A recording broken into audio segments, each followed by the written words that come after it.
Right now, Yucca is in New York City for Climate Week, and you might be wondering why we're here. That's because what happens here doesn't stay here. The decisions that are made in Manhattan boardrooms are fueling the climate crisis in New Mexico and all across the globe. And as young people from New Mexico, we know our futures are on the line, so we came here to make sure that our voices are heard. New Mexico is home to the Permian Basin, one of the largest oil and gas production zones in the world.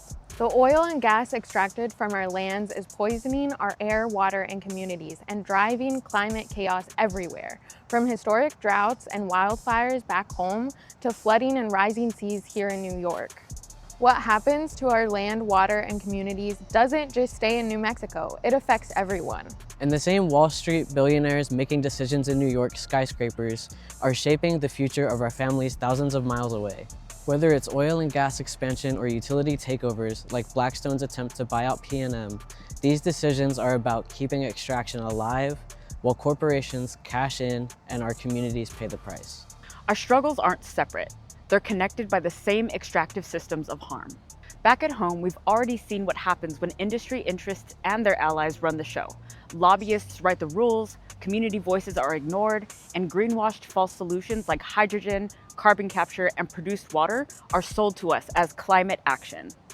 And we know what's at stake if we don't act. More extraction, more climate disasters, more power for polluters, and more harm to our communities.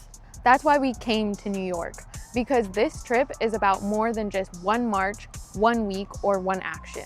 It's about bringing the truth from our communities to the doorstep of the corporations fueling this crisis, exposing corporate greed and making it clear that youth from New Mexico aren't asking for a seat at the table. We're leading the fight for a just transition.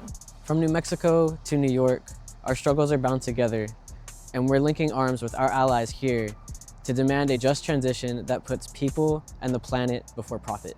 Because our futures aren't for sale, they're being built by all of us right now, and we need everyone from New Mexico to New York to stand with us in this fight.